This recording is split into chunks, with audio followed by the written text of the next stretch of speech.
wabarakatuh. Alhamdulillahirrabbilalamin. Wassalatu wassalamu ala asyrafil anbiya wal mursalin wa ala alihi wa barik wasallim ajmain. Amma ba'd. Teman-teman, saudara-saudaraku yang beriman dimanapun berada, kembali pada edisi kesempatan di kali ini saya menyapa dan mendoakan mudah-mudahan kita semua masih dalam limpahan kenikmatan dari Allah Subhanahu wa taala, yaitu kenikmatan jasmani dan rohani, sehat semuanya, dan juga dalam limpahan karunia rezeki yang berkah insyaallah. Dan mudah-mudahan dengan kesempatan umur yang masih ada pada diri kita masing-masing hingga kesempatan di hari ini bisa kita pergunakan dalam rangka menambah amalia ketaatan ibadah kepada Allah Subhanahu wa taala, baik mendirikan yang wajib dan menegakkan yang sunnah. Teman-teman sekalian, pada kesempatan di kali ini izinkan kembali kami berbagi kembali untuk memberikan tayangan yang mengandung unsur pendidikan ataupun edukasi, dan juga memberikan pemahaman yang baik kafah dalam keislaman terkait dengan hadis-hadis Nabi yang termaktub dalam kitab yang jami' dan kitab sunan tentunya, sesuai dengan judul pada channel kami, yaitu Kutubus Sittah. Kutubus Sittah itu artinya kitab yang 6 yang pokok. Adapun yang dibahas lebih dari itu yaitu Kutubus Tis'ah, kadang juga menjelaskan kitab-kitab selain daripada yang termaktub hadis-hadis dalam Kutubus Sittah. Pada kesempatan kali ini saya akan mengambilkan satu atau dua hadis yang termaktub dalam kitab Sunan Abu Dawud di halaman 623 di nomor hadis 4757 atau didahului di 4756, yaitu terkait Rasulullah SAW memberikan penjelasan tentang adanya atau kabar tentang Dajjal. Fitnah Dajjal adalah fitnah terbesar yang tidak ada satupun nabi yang di muka bumi ini yang bercerita atau memberikan peringatan kepada kaumnya kecuali memberi peringatan tentang datangnya Dajjal. Seperti itu. Langsung saja kita merujuk pada redaksi hadisnya di nomor hadis yang 4757. Hadis Nabi ini terhubung kepada sahabat Salim, ya, gitu. An Salim, dan dari bapaknya, itu bapaknya ini adalah Abdullah bin Umar, seperti itu. Yaitu Salim berarti anaknya Abdullah bin Amr, seperti itu. Jadi Salim bisa dikatakan cucunya Rasulullah sallallahu alaihi wasallam. Nah, itu. Jadi Salim itu punya ayah namanya Abdullah. Abdullah itu anak dari Umar bin Khattab radhiyallahu anhu. Dia berkata, qama an-nabiyyu sallallahu alaihi wasallam, yang dimaksudkan adalah Abdullah bin Umar berkata bahwasanya Rasulullah sallallahu alaihi wasallam itu berdiri di hadapan manusia, ya, finnas ini. Fa asna 'ala Allahi bima huwa ahluhu wa dzakara ad-dajjala, gitu.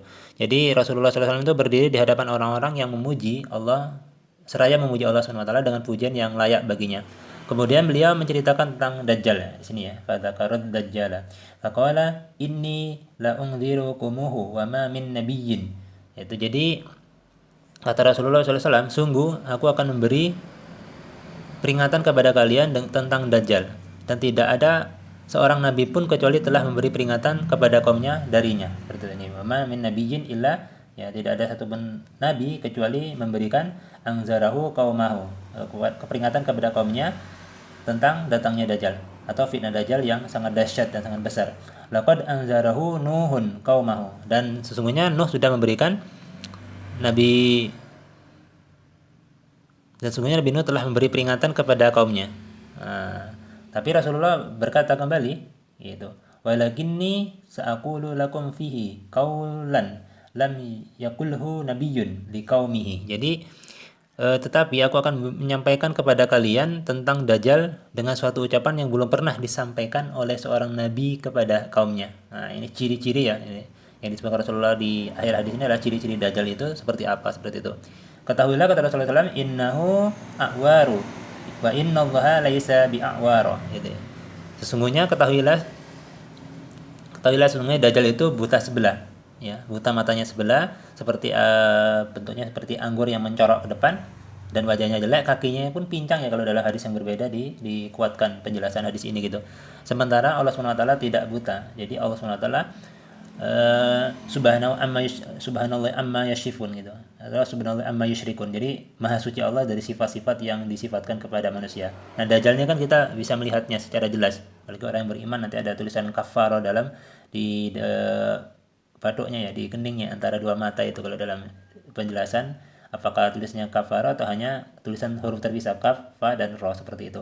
Jadi kita tidak akan bisa melihat Allah Subhanahu wa taala secara langsung, secara jelas, kecuali kalau setelah kita meninggal dunia. Nanti kalau masuk ke surga, maka kenikmatan kita di puncak di dalam surga itu kenikmatannya bukan saat kita bisa masuk surga dan menikmati seluruh fasilitas surga, tetapi adalah melihat Allah Subhanahu wa taala tanpa hijab. Itu termaktub dalam surah Al-Qiyamah ya, di juz ke-29 ada penjelasan di situ gitu. Wujuh yauma izin nadirah gitu. Pada hari itu nanti kita akan melihat Allah Subhanahu wa taala tanpa hijab. Jadi ini teman-teman yang bisa saya sampaikan pada kesempatan video pendek ini, mudah-mudahan memberikan edukasi. Jadi jika ada tiba-tiba bermunculan di kampung kita ataupun di wilayah kita yang mengaku sebagai awalnya sebagai nabi ataupun yang lebih daripada itu, kata-kata aja la nabi ba'di atau la saja gitu. La itu mengandung ucapan nafi atau penolakan itu.